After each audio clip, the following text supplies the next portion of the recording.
نحمده ونصلي على رسوله الكريم أما بعد فقد قال الله تعالى في القرآن العظيم والفرقان المجيد أعوذ بالله من الشيطان الرجيم بسم الله الرحمن الرحيم ويدعو الإنسان بالشر دعاءه بالخير وكان الإنسان عجولا صدق الله العظيم وصدق رسوله النبي الكريم ونحن على ذلك من الشاهدين والشاكرين والحمد لله رب العالمين. எல்லா புகழும் ஏக வல்லவனா அல்லாஹ்வுக்கே உரித்தானது. ஸலவாத்தும் ஸலாமும் சன்னிமிக்க பெருமானார் முஹம்மது முஸ்தபா ஸல்லல்லாஹு அலைஹி வஸல்லம் அவர்களின் மீதும், அன்னாரின் கிளையார்கள், தோழர்கள், சுஹதாக்கள், சாலிஹீன்கள், வலிமார்கள், உலக முஸ்லிம்கள் அனைவரின் மீதும், குறிப்பாக இங்கே வருகை தந்திருக்கக்கூடிய நம் அனைவரின் மீதும் எல்லாம் வல்ல அல்லாஹ்வின் பேரருளும் பேருபகாரமும் என்றென்றும் நிரந்தரமாக நிலவட்டுமாக. சங்கைக்கும் பெருமதிப்பிற்கும் உரிய பெரியார்களே, கண்ணியத்திற்குரிய எல்லாம் வல்ல அல்லாஹ்வின் நல்லடியார்களே, அல்லாஹ் சுப்ஹானஹு வ தஆலா என்று ஓதப்பட்ட சூரா பனு இஸ்ராயீல் என்ற அத்தியாயத்தினுடைய 11வது வசனம் முதல் அல்லாஹ் சொல்லி காட்டுகிறான், மனிதன் எப்படி நன்மையான காரியத்தை துஆ செய்கிறானோ அதே போல சில நேரங்களிலே அல்லாஹ்விடத்திலே தீமையையும் துஆ செய்கிறான். ஆனால் இவ்வாறு அவன் துஆ செய்வதற்கு காரணம் என்னவென்று சொன்னால், அவன் அவசரக்காரனாக இருக்கிறான். கொஞ்சமாவது யோசிக்காம இந்த துஆவை பண்றோமே, இதனுடைய விளைவு ஏற்பட்டா என்ன நடக்கும் என்று கொஞ்சம் கூட யோசிக்காமல் அவசரப்படக்கூடியவனாக இருக்கிறான். மேலும் நாம் இரவையும் பகலையும் இரு அத்தாட்சிகளாக ஆக்கியிருக்கிறோம். இரவின் அத்தாட்சியை மங்க வைத்து, மேலும் பகலினுடைய அத்தாட்சியை தெளிவானதாக ஆக்கியும் நாம் அந்த இரண்டு அத்தாட்சிகளை உருவாக்கி இருக்கிறோம். பகலின் அத்தாட்சியை வெளிச்சமாக நாம் ஆக்கியதற்கு காரணம், உங்களுடைய இரட்சகன் உங்களுக்கு தரக்கூடிய செல்வத்தை நீங்கள் தேடி பெற்றுக்கொள்ள வேண்டும் என்பதற்காக வேண்டி. இவ்வாறு இரவும் பகலும் மாறி மாறி வருவதற்குரிய காரணம் என்னவென்று சொன்னால், வருடங்களை நீங்கள் கணக்கிட வேண்டும் என்பதற்காக வேண்டியும், நேரம் நாள் போன்றவற்றை நீங்கள் கணக்கிட வேண்டும் என்பதற்காக வேண்டியும் தான். மேலும் ஒவ்வொரு செய்தியையும், ஒவ்வொரு காரியத்தையும், ஒவ்வொரு வஸ்துவையும் நாம் தெளிவாக பிரித்து உணர்த்தியிருக்கிறோம். ஒவ்வொரு மனிதன் அவனுடைய செயல்பாடுகளினுடைய பட்டோலை அவனுடைய கழுத்திலே மாற்றப்பட்டிருக்கிறது. நாளை மறுமையிலே அவன் என்ன செய்தான் என்பதை பற்றிய புத்தகம், அதாவது எழுதப்பட்ட அந்த ஏடு அவர்களுக்கு வெளியாக்கப்படும். அது விரித்து வைக்கப்படும். விரித்து வைக்கப்பட்ட அவனுடைய செயல்பாடுகளினுடைய அந்த ஏட்டை பார்த்து அந்த மனிதனை பார்த்து சொல்லப்படும், இக்ரா கிதாபக், நீ செய்த நன்மை தீமையினுடைய அந்த செயல்பாடுகளை படித்துப்பார். கஃபா பினஃப்ஸிக யௌம அலைக ஹஸீபா, இன்றைய தினம் உன்னுடைய செயல்பாடுகளை பற்றி நீ பார்த்துக் கொள்வதே, அது நீ நல்லவனா கெட்டவனா என்பதை கணக்கு பார்ப்பதற்கு இது போதுமான அவகாசமாக இருக்கிறது. வேற யாருமே நீ நல்லவன் கெட்டவன் சொல்ல வேண்டியது. நீ என்னென்ன வண்டமானத்தை செஞ்சிருக்க உலகத்துல அப்படிங்கிறத நீயே படிச்சு பாரு. நீ படித்து பார்ப்பதன் மூலம் நீயே உன்னை பற்றி தீர்மானிக்க முடியும்.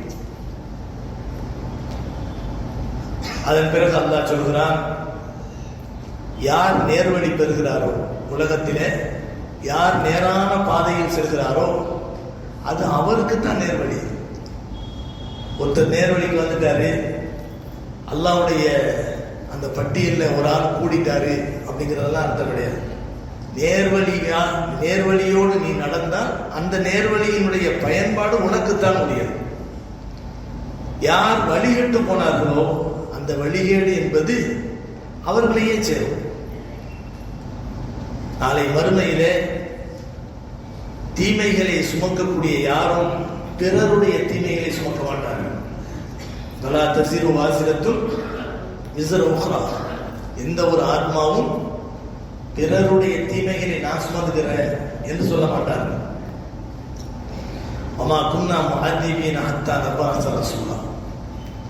உலகத்துக்கு அல்லாஹ்வை அறிமுகப்படுத்தக்கூடிய, மறுமையை பற்றி எச்சரிக்கை செய்யக்கூடிய, சொர்க்கத்தை கொண்டு நன்மாராயம் சொல்லக்கூடிய, நேர்வழியை தெளிவுபடுத்தி மக்களை நேர்வழியின் பக்கம் அழைக்கக்கூடிய ஒரு இறை தூதரை அனுப்பாமல் யாரையும் அல்லாஹ் வேதனை செய்ய மாட்டான். அம்மா குன்னா முஹத்திபீன ஹத்தா நபஅஸ ரசூலா. நாம் ஒரு சமுதாயத்திற்கு நேர்வழி காட்டுவதற்காக நபியை, ஒரு ரசூலை அனுப்பாமல் அந்த கூட்டத்தாரை நாம் வேதனை செய்ய மாட்டோம் என்று அல்லாஹ் சுப்ஹானஹு வ தஆலா சொல்லி காட்டுகிறான். இதில் ஆரம்பமாக சொல்லப்பட்ட வசனம் ஒரு மனிதனுடைய தன்மையை தத்துரூபமாக வெளிப்படுத்தி காட்டுகிறது. ஒரு மனிதனுடைய செயல் அப்படித்தான் இருக்கும். ஆனால் நபிகள் நாயகம் ஸல்லல்லாஹு அலைஹி வஸல்லம் அவர்கள் ஒரு மனிதனிடத்தில் இருக்க வேண்டிய பண்பு, இருக்கக்கூடாத பண்பு, இரண்டை பற்றியும் சொல்கிறார்கள். அத்தஅன்னி மின் அல்லாஹ். நிதானம் என்பது அல்லாஹ்வுடைய குணம். நிதானம் என்பது அல்லாஹ்வுடைய குணம். வல் அஜ்லத்து மினஷ் ஷைத்தான். அவசரம் என்பது ஷைத்தானுடைய குணம் என்று நபிகள் நாயகம் ஸல்லல்லாஹு அலைஹி வஸல்லம் சொல்கிறார்கள். நிதானம் என்பது அல்லாஹ்வுடைய குணம் என்று சொன்னால் அதுக்கு ஒரு அழகான உதாரணத்தை நம்ம சொல்லலாம். அது என்ன தெரியுமா?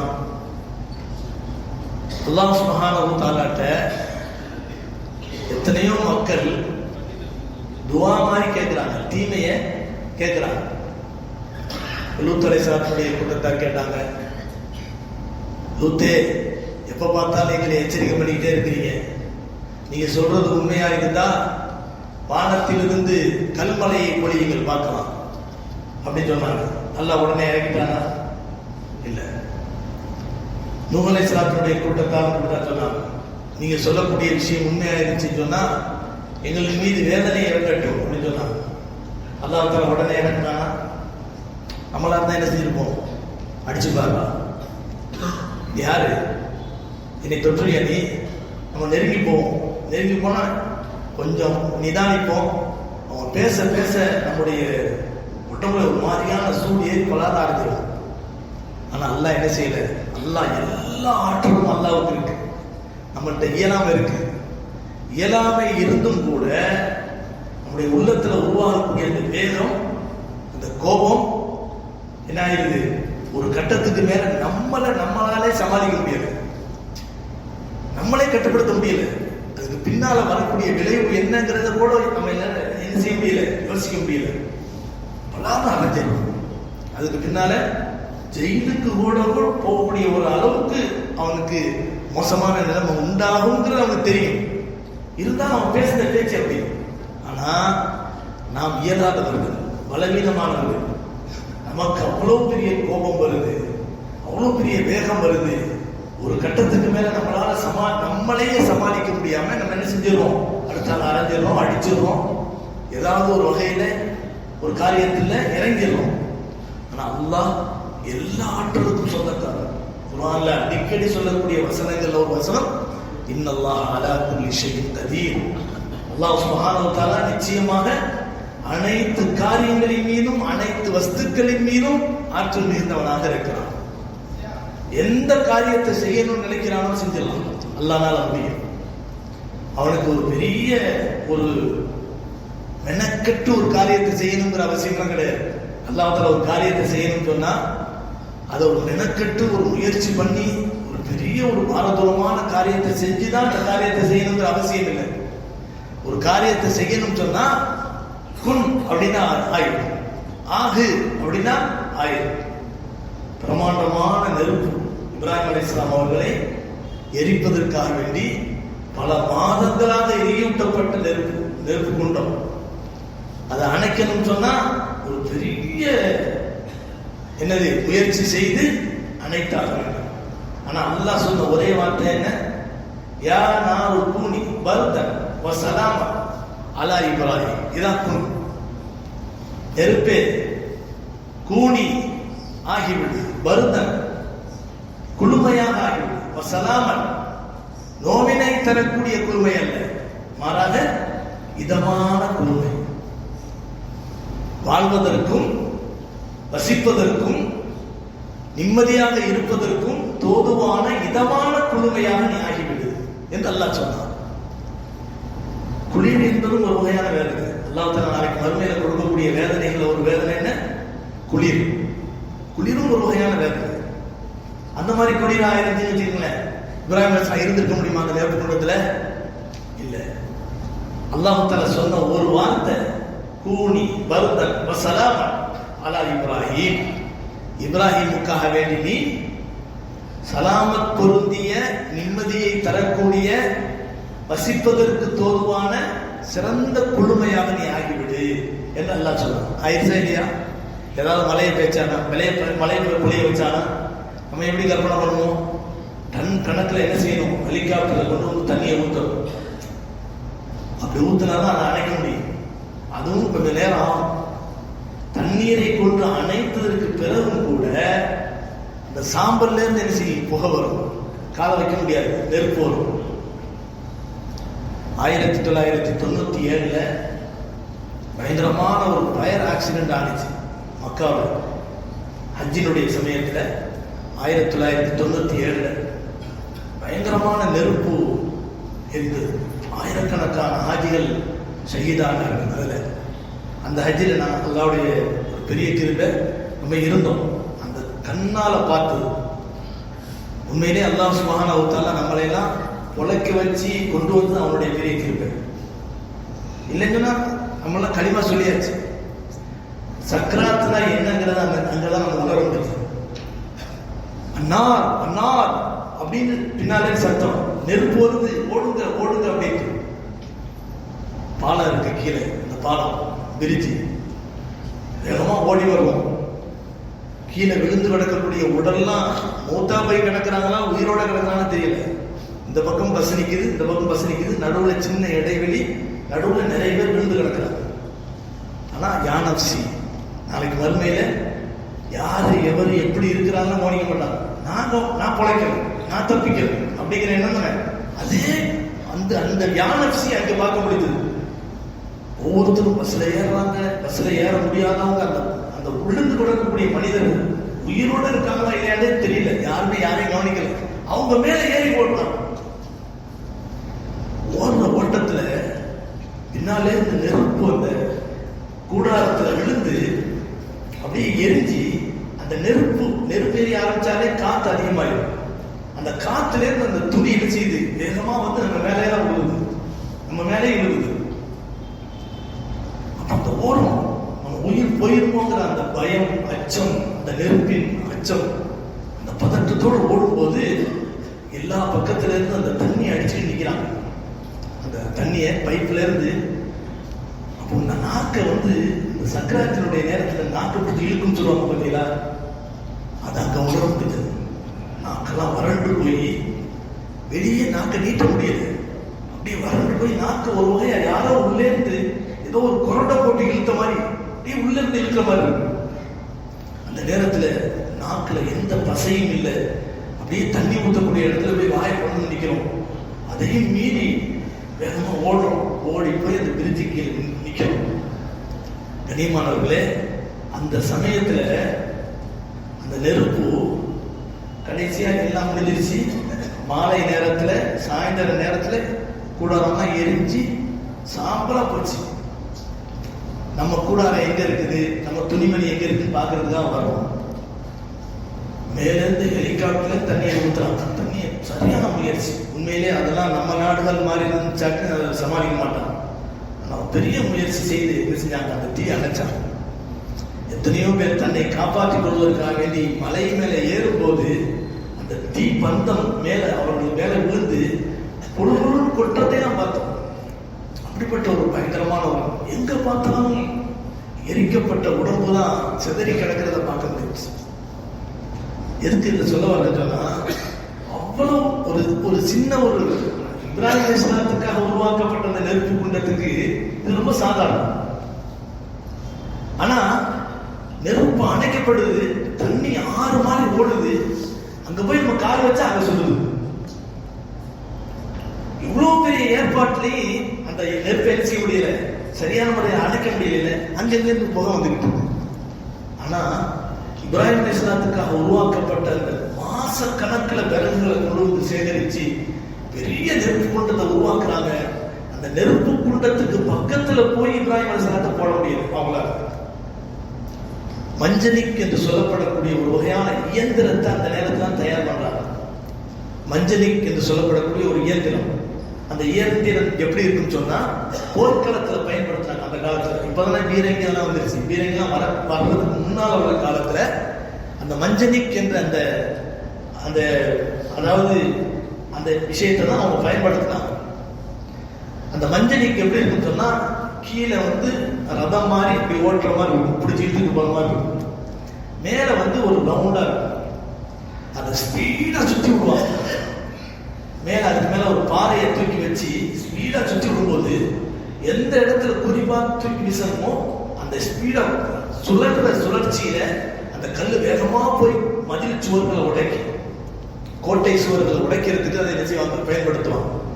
இப்ராஹிம் அலைஹிஸ்ஸலாத்து காலை கையெல்லாம் கட்டி நெருப்பு குண்டத்துக்கு பக்கத்துல அவங்களால போக முடியாம அந்த மஞ்சளிக்கு என்ற ஆயுதத்துல வச்சு அந்த இதுல கருவியில வச்சு வேகமா சுத்தி விடுவாங்க. வேகமா ரொம்ப தூரத்துல போய் இப்ராஹிம் அலைஹிஸ்ஸலாம் விடுறாங்க. ஆனா அல்லாஹ் சொன்ன ஒரே வார்த்தை என்ன, யா நாரு கூனி பர்தன் வ ஸலாமன் அலா இப்ராஹிம், நெருப்பே நீ குளுமையாக ஆகிவிடு, வசிப்பதற்கு தோதுவான நிம்மதியை தரக்கூடிய குளுமையாக நீ ஆக்கிவிடு என்று சொன்ன உடனே அப்படியே குளுமையானுச்சு. எந்த அளவுக்கு குளுமை என்று சொன்னால், எந்த அளவுக்கு அற்புதமான குளுமை என்று சொன்னால், இப்ராஹிம் அலைஹிஸ்ஸலாம் அவர்கள் 50 நாட்கள் அந்த நெருப்பு குண்டத்தில் இருந்தாங்க. இப்ராஹிம் அலைஹிஸ்ஸலாம் சொல்றாங்க, வரலாறுல அல் பிதாயா வன்னியாவில் பதிவு பண்றாங்க. இப்ராஹிம் அலைஹிஸ்ஸலாம் சொல்றாங்க, என்னுடைய வாழ்க்கையிலே நான் ரொம்ப சுகமா இருந்த நாட்கள் அந்த நாள் தான் அப்படிங்கிறாங்க. நெருப்பு குண்டத்துல இருந்த அந்த 50 நாட்களே நான் இருந்த நிம்மதியான சுகமான வாழ்க்கை அது என்று சொல்கிறார். என்று சொன்னால் அல்லாஹ் தஆலாவுடைய அந்த ஒரு சொல் எவ்வளவு பெரிய ஆற்றலுக்கு சொந்தமானது அப்படிங்கிறத நம்ம யோசிக்கணும். ஆனா அல்லாஹ் சுப்ஹானஹு வ தஆலா நம்ம எதை சொல்ல வரோம்னு சொன்னா, காபிர்கள் சொல்றாங்க எங்களுக்கு நெருப்பு மலையை பொழிய வைங்க, எங்களுக்கு கல்மலையை பொழிய வைங்க, உங்களால முடியுமா அழிச்சு காட்டுங்க, அல்லாஹ்ட்ட இருந்து ஒரு வேதனையை கொண்டு வாங்க பார்க்கலாம், அப்படிலாம் என்ன செஞ்சாங்க, சேலஞ்ச் பண்ணாங்க. அல்லாஹ்னால முடியுமா முடியாதா? அல்லாஹ் நினைச்சிருந்தா குன் அப்படின்னா முடிஞ்சிருச்சு, ஒரே ஒரு ஆட்டம் முடிஞ்சு போச்சு, எல்லாம் காலி. ஆனா அல்லாஹ் என்ன செஞ்சான், நிதானம், உடனே அழிச்சிடக்கூடாது, உடனே அழிக்கக்கூடாது அப்படின்னு அல்லாஹ் என்ன செய்யறான், நிதானிக்கிறான். அத்தஅன்னி மினல்லாஹ், நிதானம் என்பது அல்லாஹ்வுடைய குணம். அதனுடைய அர்த்தம் இதுதான். மனிதர்கள் அல்லாஹ்வை உசுப்பேத்தினாலும் அல்லாஹ் என்ன செய்யல, உணர்ச்சி வசப்படல. பரவாயில்லை, நீ தானே சொல்ற, நீ பலவீனமானவன், என்னை பத்தி நீ தெரியாதவன், அப்படித்தான் நீ இருப்ப, பரவாயில்லை. ஆனா ஒரு கட்டத்துல இந்த விஷயம் ரொம்ப முத்தி போகும்போது லூத் அலைஹிஸ்ஸலாத்திட்ட கேட்ட அந்த மக்களுடைய அந்த கோரிக்கையை அல்லாஹ் செஞ்சு காட்டினா இல்லையா? வஅம்தர்னா அலைஹிம் மத்ரா ஃபஸாஅ மத்ருல் முன்தரி. அல்லாஹ் சுப்ஹானஹு வ தஆலா என்ன செய்தான், கல்மலையை பொழிய வைத்தான் லூத் அலைஹிஸ்ஸலாம். இன்னொரு வசனத்தின் மூலம் அல்லாஹ் என்ன சொல்றான், அந்த பூமியை அப்படியே புரட்டி தூக்கி போட்டான். ஒரு நிமிஷம் தான் முடிஞ்சு போச்சு, எல்லாமே முடிஞ்சு போச்சு. فأخذتهم الصيحة مشرقين. அல்லாஹ் தஆலா சொல்லும்போது யாரு, சாலிஹ் அலைஹிஸ்ஸலாம் கூட்டத்தாரை பத்தி சொல்றான். ஆது கூட்டத்தாருக்கு 7 நாட்கள் சுழற்சி அடிக்கப்பட்ட சூறாவளி காற்றினால் அல்லாஹ் அழித்தான். ஆனா அது அடுத்து வந்த சமூக கூட்டத்தார்கள் சொன்னாங்க, ஆத கூட்டத்தாருக்கு ஆற்றல் இருந்தது, அறிவு இல்லை, ஆனா எங்களுக்கு அறிவும் இருக்கிறது, ஆற்றலும் இருக்கிறது.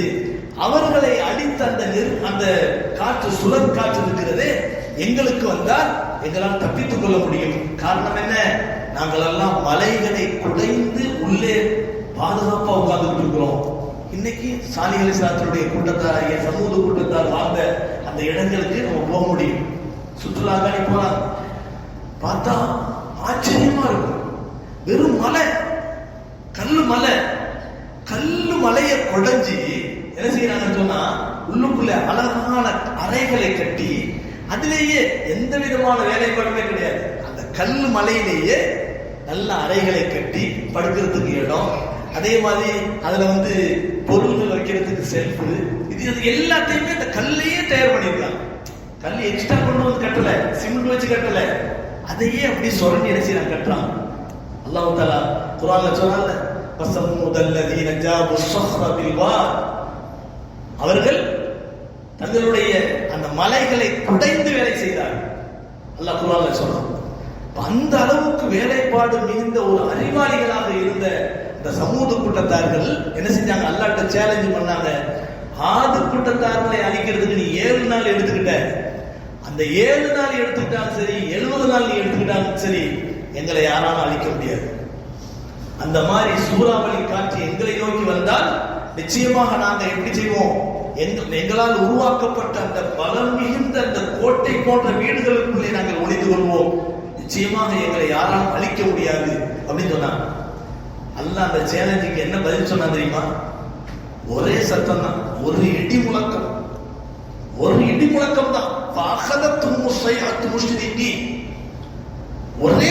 முழக்கம் அவர்களை பற்றி கொண்டு அந்த சத்தத்தை கேட்டு அப்படியே விட்டாங்க, முடிஞ்சு போச்சு.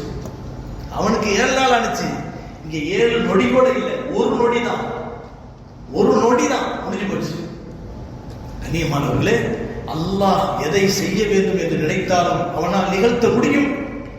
அபூஜஹல் எத்தனை தடவை அல்லாஹ்வுடைய வேதனையை கேட்டிருப்பான், அல்லாஹ் உடனே பிடிச்சானா?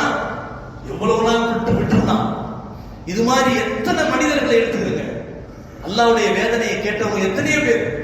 ஃபிரௌன் அல்லாஹ்வை பார்க்கணும் திட்டம் போட்டு என்ன செஞ்சான், ஒரு பெரிய ஏற்பாடு செஞ்சு ஒரு கோபுரத்து மேலே கழுகுகளை வச்சு பறக்க வச்சு மேல அல்லாஹ்வை போய் பார்க்க போறேன்னு போனான்.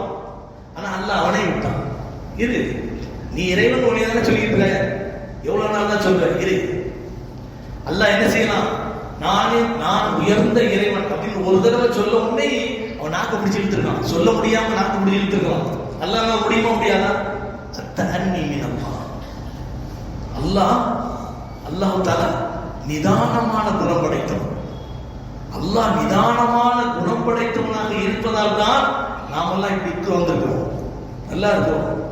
இல்லைன்னு சொன்னா நம்முடைய ஒரு செயல் அல்லாஹ்வுக்கு கோபமான செயலை நம்ம செஞ்சுட்டாலும் அல்லாஹ்வுடைய வேதனை வந்துச்சு வச்சுக்கங்க. என்ன, நபிகள் நாயகம் ஸல்லல்லாஹு அலைஹி வஸல்லம் அவர்கள் இடி முழக்கத்தை கேட்டால் உடனே என்ன செய்வார்கள், துஆ செய்வார்கள். என்ன துஆ தெரியுமா?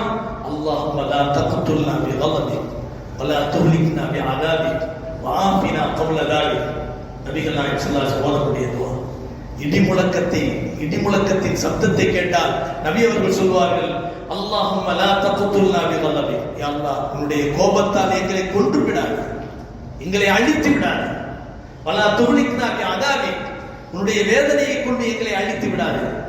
வஆஃபினா கப்ல தாலிக், உன்னுடைய கோபம் உன்னுடைய வேதனை எங்களுக்கு வருவதற்கு முன்பாக எங்களை மன்னித்து விடியா அல்லாஹ் அப்படின்னு நபிகள் நாயகம் ஸல்லல்லாஹு அலைஹி வஸல்லம் என்ன செய்வாங்க, துஆ செய்வாங்க. ஆனால் அல்லாஹ் தஆலா யார் என்ன கோரிக்கை வைத்தாலும் உடனே நிறைவேற்றுவதற்கு ஆற்றல் மிகுந்தவனாக அல்லாஹ் இருக்கிறான். உடனுக்குடன் செய்து காட்டிய எத்தனையோ நிகழ்வுகளை அல்லாஹ் தஆலா குர்ஆனின் மூலமாக சொல்லி காட்டுறான். பிரமாண்டமான கடல், மூசா அலைஹிஸ்ஸலாம் அவருடைய கூட்டத்தாரும் முன்னால நிக்கிறாங்க. இருட்டுல எங்க நிக்கிறோம்னே அவங்களுக்கு தெரியல. லேசா விடுதி வருது, பின்னால பார்த்தா பயங்கரமான கடல் போன்ற படை, ஃபிரௌனுடைய படை. முன்னால பார்த்தா கடல். ஆனா அவங்க நாடி வந்த இடம் வேற, ஒரு இடைவெளியை நோக்கி வந்தார்கள். ஆனா அந்த மாறி வந்துட்டாங்க. முன்னால பார்த்த உடனே அந்த மூசா அலைஹிஸ்ஸலாத்துடைய கூட்டத்தார் என்ன சொன்னாங்க தெரியுமா? மூசாவே, எங்களை பயங்கரமான ஒரு சிக்கல்ல மாட்டி விட்டுட்டீங்களே, இப்ப நாங்க என்ன செய்வோம்? ஃபிரௌன் பின்னால வந்துகிட்டு இருக்கான், எங்களை பிடிச்சானா பயங்கரமா சித்திரவதை பண்ணுவான். இவ்வளவு நாள் ஏதோ கொத்தடிமைகள் மாதிரி வச்சு கொஞ்சம் கொஞ்சம் வேலையை வாங்கிக்கிட்டு எங்களுக்கு வந்து வேதனைகளை கொடுத்தானே தவிர இப்போ நீங்க எப்படிப்பட்டா நம்மளை வந்து அவ்வளவுதான் நம்மளை நாசப்படுத்திடுவான் சொல்லலாம். உடனே மூசா அலைஹிஸ்ஸலாம் திகைச்சாங்க. உடனே அல்லாஹ் என்ன சொன்னா தெரியுமா? மூசாவே திகைக்காதே, கவலைப்படாதே, உன் கையில இருக்கக்கூடிய அந்த குச்சியினால் கடலை அடி என்று சொன்னான். அடிக்கப்பட்டது, கடலை அடித்தார்கள். அல்லாஹ் என்ன செஞ்சான்? 12 தடுப்பு சுவர்களை கொண்ட பாதைகளை எல்லாம் உருவாக்கினான். தடுப்பு சுவர்கள் என்பது செங்கலால் கட்டப்பட்ட சுவர்கள் அல்ல, தண்ணீரினாலே கட்டப்பட்ட சுவர்கள், தடுப்பு சுவர்கள். 12 பாதைகளை அல்லாஹ் எப்படி ஒரு நிமிஷத்துல எப்படி உருவாக்க முடிச்சு? அல்லாஹ்னால எதையும் சாதிக்க முடியும், நடத்த முடியும். அல்லாஹ் செய்து காட்டுறானா இல்லையா? உலகத்துல எத்தனையோ விஷயங்களை பார்க்கிறோம். ஒரு நிலநடுக்கம், அதுக்கு முன்னால வரைக்கும் எவ்வளவு சொகுசான ஆட்டம் பாட்டம் கொண்டாட்டம், எவ்வளவு பெரிய களியாட்டங்கள். ஆனா திடீரென்றாக ஒரு ஆட்டம் முடிஞ்சு போச்சு, எல்லாம் முடிஞ்சு போச்சு. அதுவரை பெரும் பெரும் கோடீஸ்வரனாக இருந்தவன் எல்லாம் நடு ரோட்ல வந்து ஒரு ரொட்டி துண்டுக்காக வேண்டி பிச்சை கேட்கக்கூடிய அளவுக்கு எல்லாமே முடிஞ்சு போச்சு. ஒரு நொடி பொழுதுல ஏழைகளாக மாறக்கூடியவர்கள் இருக்காங்களா இல்லையா? அல்லாஹ் இதையெல்லாம் செஞ்சு காட்டுறதுக்கு காரணம் என்ன சொன்னா, என்னால் எதையும் செய்ய முடியும் என்பதை நீ உணர வேண்டும் என்பதற்காக வேண்டிதான். அப்படி இருந்தும் அல்லாஹ் சுப்ஹானஹு வ தஆலா எந்த ஒரு வேதனையும் அடியார்கள் மீது உடனுக்குடன் இறக்குவதில்லை. இதற்கு காரணம் என்ன தெரியுமா? அத்தஅன்னி மினல்லாஹ். நிதானம் என்பது அல்லாஹ்வுடைய குணம். நிதானம் என்பது அல்லாஹ்வுடைய குணம். அல்லாஹ் சுப்ஹானஹு வ தஆலா குர்ஆன்ல இதுதான் சொல்றான். நீங்கள் செய்வதற்குரிய பாவத்திற்கு அல்லாஹ் உடனுக்குடன் பிடிக்க நினைத்தால் உங்களில் பெரும்பான்மையானவர்கள் அழிந்து போவார்கள் என்று அல்லாஹ் சொல்றான், குர்ஆன்ல சொல்றான். அப்படிப்பட்ட ஒரு மாபெரும் ஆற்றலுக்குரிய அல்லாஹ்விடத்திலே நிதானம் இருந்தது. ஆனால் மனிதன் எதை கேட்டாலும் நன்மையான விஷயங்களை கேட்க வேண்டும் என்பதை நபிகள் நாயகம் ஸல்லல்லாஹு அலைஹி வஸல்லம் இங்கே நமக்கு சொல்லித் தருகிறார். அல்லாஹ் குர்ஆன்ல இங்கே சொல்லும்போது வயதுல் இன்சானு பிஷ்ஷரி துஆஹு பில் கைர், நன்மையான காரியங்களை எப்படி மனிதன் துஆ செய்கிறானோ அதே போல சில நேரங்களிலே தீமையையும் அல்லாஹ்விடத்திலே துஆ செய்கிறான் மனிதன். காரணம் என்ன? வகானல் இன்சானு அஜூலா, மனிதன் அவசரக்காரனாக இருக்கிறான், மனிதன் அவசரக்காரனாக இருக்கிறான் என்று அல்லாஹ் சுப்ஹானஹு வ தஆலா சொல்லி காட்டுறான். கண்ணியமானவர்களே, இந்த வசனத்தை நாம் எடுத்து பார்த்தோமே ஆனால் நம்ம வாழ்க்கையிலேயே நிறைய பேருக்கு அந்த தன்மை இருக்கு. ஏன்னா நான் வாழ்றேனோ தெரியல, அல்லாஹ் என்னை சீக்கிரம் கொண்டு போக மாட்டான் அப்படின்னு நம்ம சொல்லுவோம். நேற்று வரைக்கும் இப்படி சொல்லியிருப்போம். அதுக்கடுத்து கொஞ்சம் காசு வரும், கடன் அடையும், கொஞ்சம் கடையில் நல்ல வியாபாரம் நடக்கும். அதுக்கு பின்னால் போய் அப்படி கேட்டு பாருங்க, நேத்தெல்லாம் அல்லாஹ் உடனே கொண்டு போகணும்னு சொன்னியப்பா, ஆசையா இருக்குன்னு சொன்னிய, என்ன மூத்தா போகிறது ஆசையா? கொஞ்சம் வாழணும். வாயால சொல்லக்கூடிய யாருமே செய்ய மாட்டாங்க, மூத்துன்னு வரும்போது தயாராகிட மாட்டாங்க. நம்ம அடிக்கடி ஒன்று சொல்றது, விறகு சுமந்து அதை கடை வீதியில விற்பனை செய்யக்கூடிய ஒரு மூதாட்டி இருந்தார். ஒரு தடவை காட்டுக்கு போறார், விறகை எல்லாம் சேகரிக்கிறாங்க. யாரும் பாதுகாப்புக்கு ஆள் இல்லை. அந்த அம்மா தானே விறகை வெட்டி கட்டி மார்க்கெட்ல கொண்டு வந்து விற்பனை செஞ்சு அதுக்கு பின்னால்தான் அவங்க 3 ஜீவனாம்சமா வருது. ஒரு தடவை காட்டுக்கு போறாங்க, நிறைய விறகு எடுத்து கட்டியாச்சு, தூக்க நினைச்சா தூக்க முடியல, தூக்குறாங்க தூக்க முடியல. தன்னுடைய வாழ்க்கையை நினைச்சு நொந்து போன அந்த அம்மா, சாவே சீக்கிரம் வரமாட்டியான்னு கேட்டாங்க. அந்த நேரத்தில் பார்த்து ஒரு திருநன் மரத்து மேல உட்காந்துருக்கான். யாராவது வரமாட்டாங்களா, ஏதாவது நமக்கு கிடைக்காதான் பார்த்துட்டே இருக்கான். அப்படி இருக்கும்போது இந்த அம்மா வந்து மௌத்தே நீ வரமாட்டியான்னு கேட்டோடனே ஒத்துருக்கிற கொதிச்சாங்க. யாரு? திருடன். யாருப்பா நீ மூத்த கூப்பிட்டு இல்லை, நான் தான் வந்திருக்கிறேன் அப்படின்னு அவன் சும்மா விகடமா சொன்னான். அப்படியா, இந்த விறகு கொஞ்சம் தூக்கி விடு, அதனாலதான் அவனை கூப்பிட்டு அப்படின்னா அந்த அம்மா சொன்னான். அப்ப கூட மூத்தா வந்துட்டு என் சந்தோஷமா யாரும் சொன்னாங்களா? கிடையாது. இந்த விறகு தூக்கி விடுறதுக்காக அவனை கூப்பிட்டேன் அப்படின்னு சொன்னாங்க. அப்போ மூத்த பத்தி ஆசைப்படுவாங்களே தவிர, அவசரப்படுவாங்களே தவிர, வந்துட்டா யாரும் என்ன செய்ய மாட்டாங்க, சந்தோஷமா போக மாட்டாங்க. கண்ணில் கண்ணீர் வரும், பிள்ளைய பார்த்து அழுவாரு, மனைவியை பார்த்து அழுவாரு. இவ்வளவு சீக்கிரமா நான் மூத்தா போனேன்னு எனக்கு தெரியலையே அப்படின்னு சொல்லுவாரு. அப்போ அவரால் என்ன செய்ய முடியாது, மௌத் அவரால் தீர்ணிக்க முடியாது. மனிதன் அப்படிப்பட்டவன் தான். எனவே நாம செய்யக்கூடிய துவாக்கள் இருக்குது, அது நன்மையான துவாக்களாக இருக்க வேண்டும் என்பதை ஸல்லல்லாஹு அலைஹி வஸல்லம் அவர்கள் அழகான முறையில நமக்கு வழிகாட்டுகிறார். நபிகள் நாயகம் ஸல்லல்லாஹு அலைஹி வஸல்லம் சொல்லக்கூடிய அழகான ஹதீஸ் முஸ்லிம் ஷரீஃபிலே பதிவு செய்யப்பட்டிருக்கிறது. லா ததுஉ அலா அன்ஃபுசிக்கும் இல்லா பிகைர். உங்களுக்கு எதிராக எந்த ஒரு துவாக்களையும் நீங்கள் செய்யாதீர்கள். நபிகள் நாயகம் ஸல்லல்லாஹு அலைஹி வஸல்லம் சொல்றாங்க, நன்மையான விஷயங்களை தவிர்த்து உங்களுக்கு எதிரான எந்த துவாக்களையும் நீங்கள் செய்யாதீர்கள். நம்ம பாஷையில சொல்றா பத்வா செய்யாதீங்க. உங்களுக்கு எதிராக பத்வா செய்யாதீங்க, கெட்டதை துவா செய்யாதீங்க அப்படின்னு நபிகள் நாயகம் ஸல்லல்லாஹு அலைஹி வஸல்லம் சொல்லி காட்டுகிறார். மற்றொரு ஹதீஸிலே நபிகள் நாயகம் ஸல்லல்லாஹு அலைஹி வஸல்லம் சொல்லும்போது, இதுவும் முஸ்லிம் ஷரீஃபிலே வருகிறது, லா ததுஉ அலா அன்ஃபுசிக்கும், உங்களுக்கு எதிராகவும் துவா செய்யாதீர்கள். வலா ததுஉ அலா அவுலாதிக்கும், உங்கள் பிள்ளைகளுக்கு எதிராகவும் துவா செய்யாதீர்கள். உங்கள் பிள்ளைகளுக்கு எதிராகவும் துவா செய்யாதீர்கள். வலா ததுஉ அலா அம்வாலிக்கும், உங்களுடைய செல்வங்களுக்கு எதிராகவும் நீங்கள் துவா செய்யாதீர்கள். வலா துவாஃபிகு மினல்லாஹி ஸாஅத்தன் யஸ்அலு ஃபீஹா அத்தாவ் ஃபயஸ்தஜீபு லக்கும். அல்லாஹ் பெருமானார் ஸல்லல்லாஹு அலைஹி சொன்னார்கள், நீங்கள் உங்களுக்கு ஒரு நேரம் கொடுக்கப்படும், அந்த நேரத்திலே அல்லாஹ்விடத்திலே அருள் வேண்டி துவா செய்யப்பட்டால் அங்கீகரிக்கப்படக்கூடிய நேரமாக அது இருக்கும். அந்த நேரத்துக்கு தோதுவா நீங்க ஏதாவது கெட்ட துவாவை கேட்டீங்கன்னு சொன்னா துவா அங்கீகரிக்கப்பட்டுரும். அதனால நல்ல விஷயங்களை மட்டுமே அல்லாஹ்விடத்திலே துவாவாக கேளுங்க என்று நபிகள் நாயகம் ஸல்லல்லாஹு அலைஹி வஸல்லம். பிள்ளைகளை மூதேவின்றி திட்டக்கூடாது, அது ஒரு வகையான பத்வா. பிள்ளைங்களை திட்டும் போது நல்ல வார்த்தையை சொல்லி திட்டம். வேற யாராவது அதாவது எரும மாடும் துவா இது என்ன செய்யறாங்க, திட்டுறாங்க. இப்ப இது இந்த திட்டு இருக்குது, இது எரும மாட போயிடுவாங்களா? அது ஒரு இதா திட்டுறது. ஆனா மூதேவின் திட்டுறது, நாசமா போனவனை அப்படின்னு திட்டுறது, ஏன்னா இப்படி இருக்கிற அழிஞ்சு போடா அப்படின்னு சொல்றது, இந்த மாதிரியான துவா பத்வா இருக்குது. நம்ம பிள்ளைங்களுக்கு எதிராகவோ, நம்முடைய மாணவர்களுக்கு எதிராகவோ, நம்முடைய வேலைக்காரர்களுக்கு எதிராகவோ நிச்சயமா சொல்லிடக்கூடாது. இந்த மாதிரியான வார்த்தைகளை ஒருபோதும் சொல்லிடக்கூடாது. பிள்ளைங்க சில நேரங்களில் சேட்டப்படணும். அந்த சேட்டை பண்ற அந்த அலம்பல் நம்மளால தாங்க முடியாது. சில நேரங்களில் நம்ம ஏற்கனவே டென்ஷன்ல இருப்போம். அது பண்ணக்கூடிய அந்த சேட்டையை பார்த்த உடனே நம்மளுடைய ஏதாவது சொல்லணும் போல இருக்கும். ஏன்னா இப்படி பண்ற அப்படி கேட்கலாமே தவிர இந்த மாதிரியான வார்த்தைகளை சொல்லிடக்கூடாது. அதனாலதான் அந்த காலத்து பெரியவங்க நம்ம எல்லாம் கேட்டிருக்கிறோம். சில பெரியவங்க வயதுல மூத்தவங்க இப்படி திட்டுவாங்க, ஆனா நாசமத்து போனவனே ஏன்டா இப்படி பண்ற அப்படி கேட்பாங்க. எப்படி? ஆனா நாசமத்து போனவனே ஏன்டா இப்படி பண்ற? நாசமா போனவனே இல்ல, நாசமத்து போனவனே.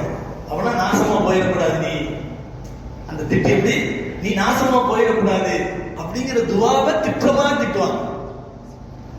அதனால பிள்ளைகளை திட்டும் போது இந்த கழிச்சல போவா, பேதியில போவா சொல்றாங்கல்ல, இதெல்லாம் சரி. ஒரு கால் நம்ம பிள்ளைங்களை அப்படி திட்டோம், அந்த பிள்ளை தொடர்ந்து பேதியில போதுன்னு வச்சுக்கிறீங்க, லூஸ் மோஷன் ஆகும். நம்மளால தாங்க முடியுமா? நம்ம தான் அதை திட்டோம், நம்மளால தாங்க முடியுமா? நம்ம பிள்ளைக்கு உடல்நலம் சரியில்லைன்னு சொன்னா நம்ம பட்டினி இருந்தாவது அந்த பிள்ளையை எப்படியாவது பாதுகாக்கணும் நம்ம நினைக்கிறோமா இல்லையா? அப்ப எதுக்கு அந்த பிள்ளை மேல சாபம் போடணும், அந்த பிள்ளை மேல பதுவா போடணும்? பிள்ளைகள் மீது எரிச்சல் வரும்போது எந்த வகையிலும் அவர்களுடைய நிலைகள் மாறக்கூடிய அளவுக்குள்ள பதுவாக்களை என்ன செஞ்சிடக்கூடாது, செய்துவிடக்கூடாது. நபிகள் நாயகம் ஸல்லல்லாஹு அலைஹி வஸல்லம் அவருடைய வாழ்க்கையில பிள்ளைகளை திட்டுறதோ பிள்ளைகளை கடிந்து கொள்வது என்பதோ நபிகளுடைய வாழ்க்கையில் இருந்ததில்லை. அதே போல நம்மளை பத்தி நமக்கு ஒரு உடல்நலம் சரியில்லைன்னு வச்சுக்கோங்களேன், நமக்கு உடல்நலம் சரியில்லை அப்படின்னு சொன்னா அந்த உடல்நலத்துக்கு அல்லாட்ட கேட்கலாமே தவிர அதுக்காக வேண்டி எனக்கு இப்படி இருக்குது அல்லா சீக்கிரம் என்னை கொண்டு போக மாட்டானே அல்லாவுக்கு ஐடியா கொடுக்கக்கூடாது. நம்மளை படைச்ச அல்லாவுக்கு தெரியும் எப்ப நம்மளை உயிரை வாங்கணும் அப்படிங்கிறது அல்லாவுக்கு தெரியும். அதை விட்டு நம்ம என்ன செய்யக்கூடாது, அல்லாவுக்கு நம்ம ஐடியா கொடுக்கக்கூடாது, சீக்கிரம் கொண்டு போயிருக்கா. அல்லாஹ் சுப்ஹானஹு வ தஆலா எப்படி தற்கொலையை தடை செய்திருக்கிறானோ அதே போல நம்மை நாமே பத்வா செய்து கொள்வதையும் தடை செய்திருக்கிறான். வலா தக்துலு அன்ஃபுஸக்கும், உங்களை நீங்களே அழித்துக் கொள்ளாதீர்கள் என்று அல்லாஹ் சுப்ஹானஹு வ தஆலா குர்ஆனின் மூலமாக சொல்லி காட்டுகிறான். நபிகள் நாயகம் ஸல்லல்லாஹு அலைஹி வஸல்லம் சொன்னார்கள், உங்களுக்காக நீங்கள் மரணத்தை வேண்டாதீர்கள், உங்களுக்காக நீங்கள் மரணத்தை வேண்டாதீர்கள். அப்படி நீங்கள் அல்லாஹ்விடத்திலே வேண்டுவதாக இருந்தால், இறைவா நான் வாழ்வது எனக்கு நன்மை என்று இருந்தால் என்னை இன்னும் வாழச் செய்வாயாக, நான் மரணம் அடைவதுதான் எனக்கு நன்மை என்று இருந்தால் என்னை மரணமடைய செய்வாயாக என்று வேண்டுமானால் அல்லாஹ்ட்ட கேளுங்க என்று நபிகள் நாயகம் ஸல்லல்லாஹு அலைஹி வஸல்லம். எப்படி? நான் வாழ்வது எனக்கு நன்மை என்று இருந்தால், வரக்கூடிய காலத்தில் நான் வாழ்றது நல்லது அப்படின்னு இருந்தா என்னை வாழ வைப்பாயா, நான் மூத்தாப்பது தான் நல்லது அப்படின்னு இருந்தா என்னை சீக்கிரமா மூத்தாக்கிறியா, அப்படி கேட்கலாமே தவிர எல்லாம் எனக்கு சீக்கிரம் மூத்தக்கூடிய சீக்கிரம் மூத்தக்கூடிய அப்படிலாம் கேட்கக்கூடாது. நல்ல சுகத்தை கேட்கணும். நபிகள் நாயகம் ஸல்லல்லாஹு அலைஹி வஸல்லம் அவர்களிடத்திலே ஒரு மனிதர் இருந்தார். நபிகள் நாயகம் ஸல்லல்லாஹு அலைஹி வஸல்லம் அவரை கூர்ந்து பார்க்கிறார்கள். என்னை தெரிகிறதான்னு கேட்டார். தெரியலையே அப்படின்னா உடனே அவர்கள் அந்த மனிதரை பார்த்து நீங்க யாரும் கேட்டோடனே போன வருஷம் இதே நேரத்தில் வந்த தெரியுமா அப்படின்னு அடையாளத்தை சொன்னோடனே, ஏங்க இப்படி துரும்பு மாதிரி இழைச்சி போயிருந்தீங்க அப்படி கேட்டாங்க. துரும்பு மாதிரி இழைச்சி போயிருந்தார், ரொம்ப மெலிஞ்சு போயிருந்தார். அப்படி கேட்ட உடனே தெரியலையா சொன்னார். நீங்க ஏதாவது அல்லாஹ்ட்ட துஆ கேட்டீங்களான்னு கேட்டாங்க. உடனே அவர் சொன்னாரு, நான் வேற எந்த துஆவும் கேட்கல, ஆனா அல்லாஹ்ட்ட ஒரு துஆ கேட்டுட்டு இருக்கேன். அது என்னன்னு சொன்னா, இறைவா நான் செய்த பாவங்களுக்காக வேண்டி மறுமையிலே நீ தண்டனை கொடுக்க வேண்டும் என்று எண்ணி இருந்தால் அந்த தண்டனை இந்த உலகத்திலே எனக்கு கொடுத்துரு அப்படின்னு நான் துஆ செஞ்சேன். சுப்ஹானல்லாஹ். நபி அவர்கள் சொன்னாங்க, சுப்ஹானல்லாஹ், அல்லாஹ் தண்டனை கொடுக்கணும்னு நினைச்சா உன்னால தாங்க முடியுமா? நீ அல்லாஹ்விடத்திலே இப்படி துஆ கேளு, ரப்பனா ஆத்தினா ஃபித் துன்யா ஹஸனா வ ஃபில் ஆখিরাতি ஹஸனா வ கினா அதாபன்னார் என்று கேட்பாயா என்று நபிகள் நாயகம் ஸல்லல்லாஹு அலைஹி வஸல்லம் சொல்லிட்டார். குர்ஆனின் மூலமாக அல்லாஹ் சொல்லி தரக்கூடிய துஆக்களிலே மிக அழகான துஆ, ரப்பனா ஆத்தினா ஃபித் துன்யா ஹஸனா வ ஃபில் ஆখিরাতি ஹஸனா வ கினா அதாபன்னார். எதையுமே பாசிட்டிவா திங்க் பண்ணணும், பாசிட்டிவா தான் அல்லாஹ்ட்ட கேட்கணுங்கிறதுக்கு இந்த ஒரு துஆ நமக்கு போதுமானது. நமக்கு கேட்கறதுக்கு என்ன தகுதி இருக்கு? ஆனால் அல்லாஹ் என்ன சொல்றான், இப்படித்தான் நீ கேட்கணும்னு சொல்றான். நம்ம செய்யக்கூடிய பாவம், தீமை, அல்லாஹ்வுக்கு செய்யக்கூடிய மாறுபாடு, இதையெல்லாம் வச்சு அல்லாஹ்ட்ட நல்லதை கேட்கறதுக்குரிய தகுதியே எனக்கு கிடையாது. இருந்தாலும் அல்லாஹ் அப்படிதான் கேட்க சொல்றான். உனக்கு தகுதியே இல்லாம இருந்தாலும் ரப்பனா ஆத்தினா கேளு, ரப்பனா ஆத்தினா ஃபித் துன்யா ஹஸனா, இந்த உலகத்திலும் எங்களுக்கு நல்லறத்தை தருவாயா, வஃபில் ஆখিরাতি ஹஸனா, மறுமையிலும் எங்களுக்கு நல்லறங்களை தருவாயா, வக்கினா அதாபன்னார், நரக நெருப்பை விட்டு எங்களை பாதுகாப்பாயா என்று துஆ கேட்க வேண்டும் என்பதை அல்லாஹ் சுப்ஹானஹு வ தஆலா சொல்லிவிட்டு அதுக்கு என்ன ரிசல்ட் தெரியுமா? அல்லாஹ்வே சொல்றான், உலாயிக லஹும் நஸீபும் மிம்மா கஸபு அல்லாஹ் ஸரீஉல் ஹிசாப். அவர்கள் கேட்ட துஆ, அவர்கள் செய்த நல்வினைகள், அவற்றுக்கு அவர்களுடைய பங்கு இருக்கிறது என்று அல்லாஹ் சொல்றான். நீ கேட்ட துஆ வீணா போகாது. நீ செய்த அமல்களில் ஒரு அமல் இந்த துஆ. உலாயிக லஹும் நஸீபும் மிம்மா கஸபுனா என்ன அர்த்தம் தெரியுமா? கஸபுன்னு சொன்னா அவர் சம்பாதித்ததுன்னு அர்த்தம். நம்ம செய்யக்கூடிய தொழுகை ஒரு சம்பாத்தியம், தர்மம் ஒரு சம்பாத்தியம், அதே போல துஆ ஒரு சம்பாத்தியம். நம்ம போய் நம்ம ஏதாவது கடையில நின்று சம்பாத்தியம் பண்ணல, நம்ம வாயால அல்லாஹ்ட்ட கேட்க பத்தியலா அல்லது கண்ணீர் வடித்து துஆ கேட்க பத்தியலா, நம்ம செயல்பாடுகளின் சம்பாத்தியம் இது. அல்லாஹ் இதைத்தான் சொல்றான், நீ கேட்கக்கூடிய ரப்பனா ஆத்தினா ஃபித் துன்யா ஹஸனா வ ஃபில் ஆখিরাতি ஹஸனா வ கினா அதாபன்னார் கேட்கிறது நீ தகுதி இல்லாதவனா இருக்கலாம். ஆனா நீ கேட்கிறது யார்கிட்ட? உன் எஜமான்கிட்ட கேட்கிற, உன்னை படைத்த எஜமானிடத்தை கேட்கிறாய். எனவே அந்த எஜமான் எப்படிப்பட்டவர் தெரியுமா? அர்ஹமுர் ரஹீம், எல்லா ஏழைகளையும் அரவணைக்கக்கூடியவர், பாவங்களிலே மூழ்கி இருக்கக்கூடிய பெரும் பாவியாக இருந்தாலும் அவனையும் மன்னிப்பினால் அரவணைக்கக்கூடியவர், அன்பினால் அரவணைக்கக்கூடியவர். அந்த அல்லாஹ்ட்ட கேட்கும்போது உன்னுடைய துஆ வீணா போகாது. உலாயிக லஹும் நஸீபும் மிம்மா கஸபு, அவர்கள் செய்த அந்த சம்பாத்தியத்தின் பங்கு அவர்களுக்கு உண்டு. அல்லாஹ் ஸரீஉல் ஹிசாப். அல்லாஹ் சுப்ஹானஹு வ தஆலா கேள்வி கணக்கை துரிதமாக செய்யக்கூடியவனாக இருக்கிறான் என்று அல்லாஹ் சுப்ஹானஹு வ தஆலா குர்ஆனின் மூலமாக நமக்கு சொல்லி காட்டுகிறான். கண்ணியமானவர்களே, ஆக அல்லாஹ் சுப்ஹானஹு வ தஆலா இதன் மூலமாக நமக்கு சொல்லித் தரக்கூடிய விஷயம் என்னன்னு சொன்னா, அவசரப்படக்கூடாது. எந்த ஒரு துஆ செய்வதாக இருந்தாலும் அவசரப்படக்கூடாது. ஆனால் அவசரம் எல்லா விஷயங்களிலும் நிதானம் என்பது மிக மிக முக்கியமானது. நிதானம் மிக முக்கியமானது. இந்த நிலையில சில விஷயங்களை மட்டும் அவசரம் காட்டணும். அதுல என்ன, அதாவது 6 இடங்களில் அவசரத்தை கையாள வேண்டும். ஒன்று, அதாவு ஸலாத்தி இதா தகலல் வக்த், நேரம் வந்துருச்சுன்னா தொழுகையை பிற்படுத்தக்கூடாது. உடனே அது அவசரமா என்ன செய்யணும், நிறைவேற்றணும். இரண்டாவது, ஒரு மரணம் ஏற்பட்டு விட்டால், மையத்து விழுந்து விட்டால் அந்த ஜனாசாவை எவ்வளவு சீக்கிரமா எடுக்கணுமோ அவ்வளவு சீக்கிரம் எடுக்கணும். இதுல நிதானம் காட்டக்கூடாது. மூணாவது என்ன சொன்னா, தஸ்வீஜுல் பிக்ர் இதா அத்ரக்கத், ஒரு மனிதன், ஒரு ஆணோ பெண்ணோ வயதுக்கு வந்த பருவத்தை அடைந்து விட்டால் அவர்களுக்கு ஜோடியும் அமர்ந்திருச்சுன்னு சொன்னா திருமணத்தை உடனே செஞ்சிடணும். நாலாவது விஷயம் என்ன சொன்னா, கடன் அடைக்கக்கூடிய ஒரு நிலை வந்துருச்சுன்னு சொன்னா கடனாளியா இருக்கக்கூடாது, உடனே கடன் அடைச்சிடும். ஐந்தாவது விஷயம், விருந்தாளியை கூப்பிட்டு உட்கார வச்சுட்டு விருந்து கொடுக்கறதுக்கு லேட் பண்ணக்கூடாது. விருந்தாளி வந்துட்டாரு, சாப்பாடும் வந்துருச்சு, கொஞ்சம் பொருள், அவர் வரணும், இவர் வரணும், அவர் கடையெல்லாம் மூடிட்டு வரது 3 மணி ஆகும். அந்த விருந்தாளி என்னடா இது, பசி குழுவல்லா ஓதி குழுவது பிற்பல ஓதி குழுவது பின்னாசு ஆரம்பிச்சு முடிய போது இன்னும் எவனோ வரக்கானமே அப்படின்னு சொல்லிட்டு திட்டிக்கிட்டே இருப்பாரு. விருந்தாளி துவா செஞ்சுட்டு தானே போகணும், துவா செஞ்சுட்டா போறது. இப்போ விருந்தாளியை கூப்பிட்டு விருந்துக்கு சாப்பாடு வந்துருச்சு சொன்னா விருந்தோம்பலை சீக்கிரமாக செய்ய வேண்டும். அடுத்தது, நம்ம பாவம் செஞ்சுட்டோமாக்கு பாவியாவே இருக்கக்கூடாது, உடனே தௌபா செஞ்சிடும். ஒரு மூமினா இருக்கக்கூடிய நாமம் பாவம் செஞ்சிட்டோமாக்கு பாவம் மன்னிப்பு கேட்பதற்கு நிதானத்தை கடைபிடிக்க கூடாது, அவசரம் காட்டணும். இறைவா என்னை மன்னிச்சு, எவ்வளவு சீக்கிரமா தௌபா கேட்கணுமோ அவ்வளவு சீக்கிரமா தௌபா கேட்டு மீறும். ஆக அவசரம் என்பது இந்த 6 விஷயங்கள்ல நம்ம கையாள வேண்டும் என்ற விஷயத்தை இஸ்லாம் நமக்கு சொல்லி தருகிறது. ஆக நிதானம் ஒரு நல்ல குணம், ஆனா அவசரம் ஷைத்தானுடைய குணம்.